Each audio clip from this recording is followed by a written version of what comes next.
If I showed you four people from four different generations, you'd probably assume they made four completely different money mistakes. A 67-year-old homeowner with most of his wealth tied up in his house. A 51-year-old professional earning good money but somehow still behind on retirement. A 36-year-old millennial with amazing memories, great taste, and almost no real assets. And a 23-year-old Gen Z investor who talks about compound interest on TikTok while quietly spending half her paycheck trying to look like someone who already made it. Different ages, different economies, different problems. But here's the part nobody talks about. They all made the exact same financial mistake. Not a similar mistake, not kind of the same if you zoom out. The exact same mistake. It just changed outfits every decade. And if you stay with me to the end of this video, I'm going to show you what that mistake really is, how it disguises itself in every generation, and which version of it might be quietly draining your future right now. And trust me, once you see it, you won't unsee it. So if you care about building actual wealth instead of just looking like you're doing well, hit like, subscribe, and let's get into it. Because this mistake is sneaky. It doesn't feel reckless. It doesn't feel irresponsible. It doesn't even feel like a mistake. That's why so many smart people repeat it. At some point, every generation gets handed an idea of what doing well is supposed to look like. Not explicitly. No one sits you down and says, "Here's the trap." It's subtler than that. You absorb it from the world around you. From your parents, from your coworkers, from the people you follow online, from the houses in your neighborhood, from the vacations people post, from the things everyone acts like normal once you reach a certain age or income. And once you finally have enough money to step into that version of success, you do. Of course you do. It feels progress. It feels earned. It feels responsible. It feels like you're finally becoming the person you were supposed to become. But underneath all of that, there's one question almost nobody asks. Is this actually building wealth, or is it just helping me perform success in a way my generation understands? That's the mistake. Every generation, in its own way, confuses the signal of wealth with the substance of wealth. They chase the symbol, the image, the socially approved proof that says, "I'm doing well now." And while they're busy funding the signal, the real engine of wealth gets underfunded, delayed, or ignored. That's the trap. So let's walk through four people, four generations, four different versions of the same mistake. And as we go, I want you to pay attention to which story feels a little too familiar. Let me start with Harold. Harold is 67. He worked for decades, raised two kids, paid his bills, stayed loyal to one company for most of his adult life, and did what his generation was told was the responsible thing to do. He bought the house. Not just any house, a good house in a good neighborhood with a yard, a driveway, and enough space to signal stability. For Harold's generation, homeownership wasn't just a financial choice, it was the milestone, the proof, the thing that separated people who were making it from people who weren't. Owning a home meant you were serious. It meant you had arrived. And to be fair, for a long time, that belief made sense. Harold bought his house decades ago at a price that now looks laughably cheap. Since then, the value has multiplied several times over. On paper, he looks wealthy. If you calculate his net worth, it's impressive. But here's the problem. Most of Harold's wealth is trapped inside the house he lives in. He has equity, yes, but equity doesn't automatically pay for groceries, medication, travel, rising insurance, property taxes, and 25 years of retirement. His pension ended up being smaller than he expected after company changes years ago. His retirement accounts exist, but they're thinner than they should be. And the house that made him feel financially secure for decades slowly became the center of his entire financial identity. The house wasn't the mistake. Buying a home wasn't the mistake. The mistake was believing the house was enough, believing that if the home looked solid, the plan was solid. So Harold kept putting money into the visible part of wealth: renovations, landscaping, a new kitchen, the extension out back, the maintenance required to preserve the symbol of success. And all the while, the invisible parts of wealth didn't get the same attention. The retirement accounts, the liquid assets, the flexibility, the cash flow, the boring, unglamorous stuff that actually makes old age less stressful. Harold doesn't look broke, he doesn't feel irresponsible. He did exactly what his world taught him to do, but now he's in a position a lot of people in his generation understand deeply: asset-rich, cash-constrained. That's the boomer version of the trap. Not buying the house, but treating the house like it was the entire strategy instead of one piece of a much larger plan. Now let's talk about Denise. Denise is 51. She has a solid corporate job, she's competent, respected, and for most of her adult life, she's done what ambitious people are supposed to do: work hard, get promoted, increase your income, build a good life. And she did. Every few years, Denise made a little more money, then a little more, then quite a bit more, and every time her income rose, her life rose with it. Not recklessly, not dramatically. That's what makes this trap so dangerous. It didn't happen in one giant decision. It happened through dozens of small, reasonable upgrades. A better car because the old one was getting unreliable. A nicer neighborhood because the kids needed better schools. A bigger house because the family needed more space. A vacation that went from local to international because, honestly, she worked hard and deserved it. More subscriptions, more convenience, better furniture, nicer restaurants, sports fees, summer camps, the little luxuries that start to feel standard once your income hits a certain level. And individually, none of these decisions were crazy. That's the point. Denise could afford every single one of them, at least in the short term. But over 15 or 20 years, something quietly happened. Her income grew, and her expenses learned how to keep up. This is lifestyle creep, and lifestyle creep is one of the most socially accepted forms of self-sabotage in personal finance because it looks exactly like success from the outside. Denise is not irresponsible. She's not blowing money in Vegas. She's not making bizarre financial decisions. She's doing what her generation was taught to do with progress, translated into visible improvements: a better life, a nicer life, a life that looks like all the hard work paid off. But here's the problem. When your lifestyle rises at the same speed as your income, your future doesn't really get stronger. Your life just gets more expensive. So now Denise is 51, earning more than her parents ever did, and yet retirement still feels uncomfortably close. Because despite decades of good income, the gap between what came in and what stayed invested never widened enough. She built a life that looked like success in real time, but she didn't build enough separation between "I make good money" and "my money is building freedom." That's the Gen X version of the trap: not overspending in the obvious sense, not living wildly beyond your means, but allowing every new level of income to become permission for a new level of lifestyle. And when that happens long enough, the future ends up with whatever money the present didn't consume, which is usually less than you think. Now let's talk about Adrian. Adrian is 36, and before I say anything else, I want to be fair here. Millennials got hit with a genuinely brutal financial environment. Student debt exploded, housing became harder to reach. The 2008 crisis wrecked early career momentum for a lot of people right when they were supposed to be building a foundation. Wages didn't keep up the way older generations assumed they would. So when people talk about millennials as if they simply made bad choices, that misses a huge part of the story.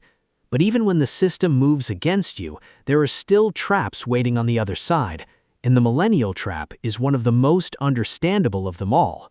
Adrian looked at the traditional markers of financial success, and they felt increasingly out of reach. A house? Maybe later. A pension? Not likely.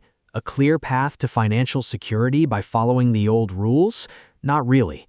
So like a lot of millennials, he adjusted. If he couldn't afford the old symbols of arrival, he would at least make sure life felt rich in the meantime, so he spent on what was available: trips, concerts, brunches, weekend getaways, food delivery, streaming subscriptions, experiences with friends, the little conveniences that make modern life feel less exhausting.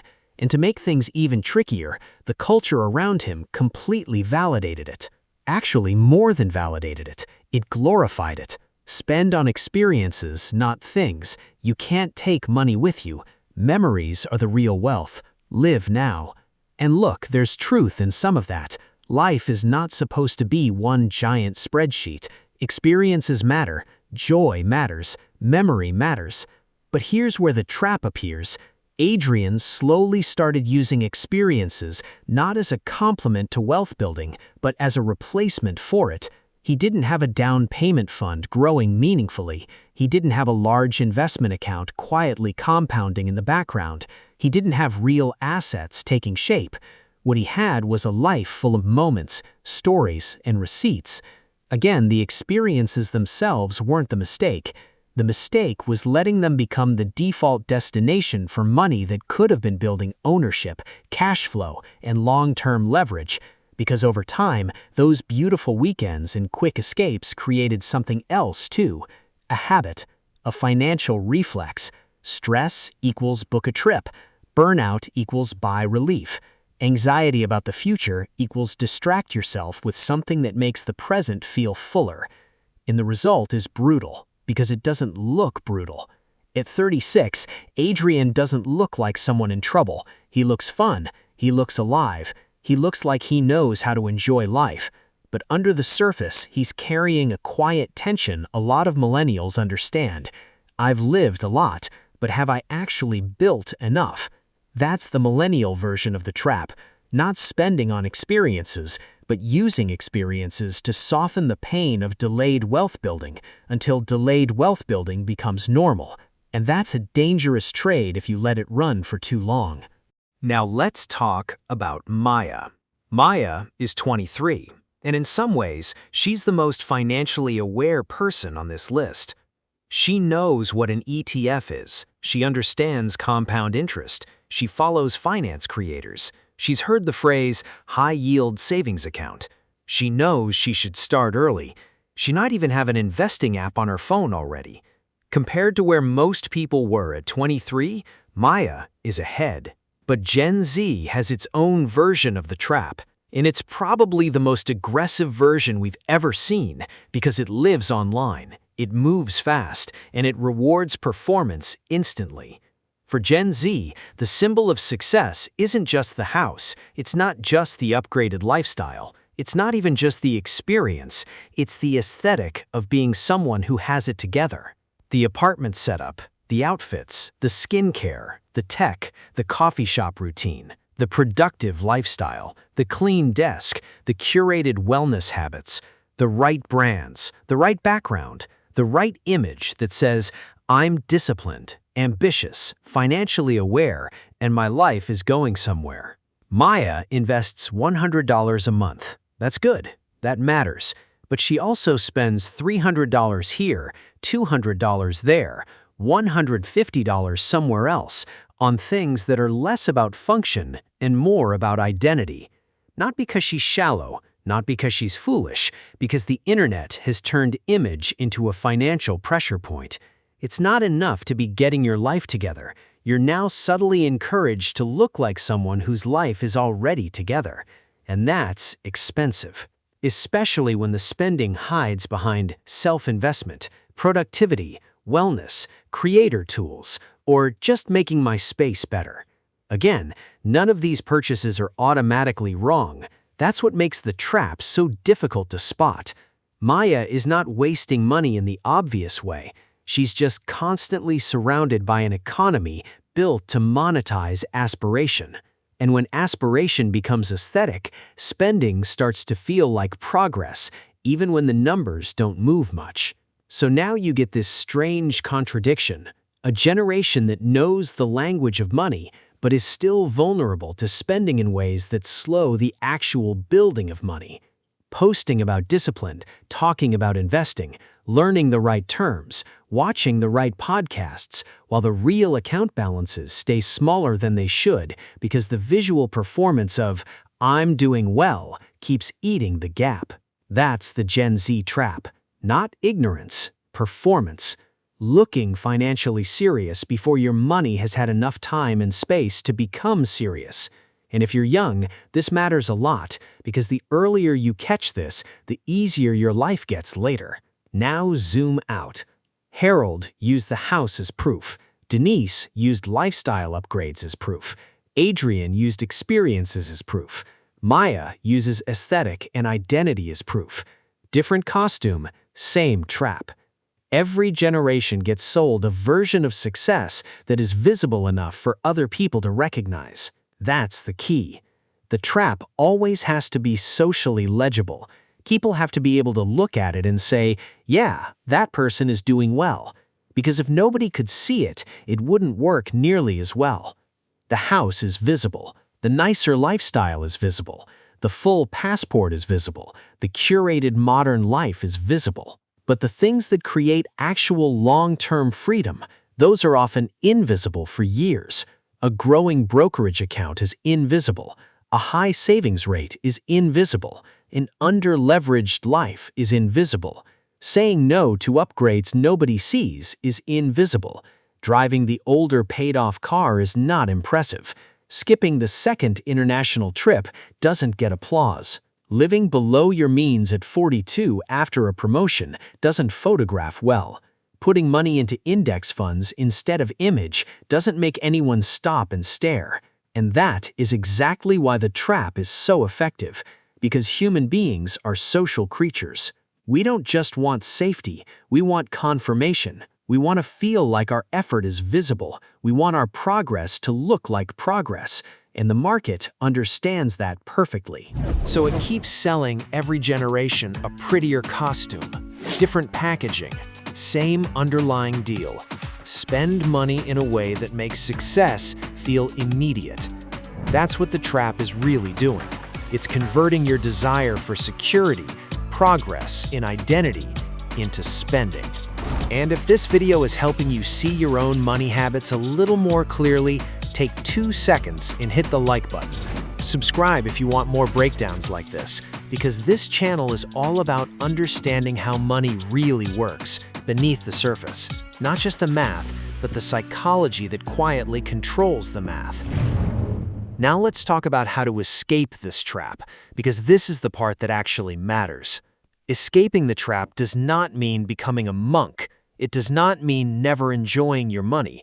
It does not mean no house, no vacations, no nice things, no personal style. That's not the lesson. The lesson is simpler and harder at the same time. Put assets before signals. Not forever, just consistently enough that the substance gets built before the costume gets too expensive. If Harold wanted to escape the boomer version of the trap, the move wasn't "don't buy a house." The move was buy the house, but don't let the house become the whole plan. Fund retirement aggressively. Build liquid assets. Treat home equity as one pillar, not the entire building.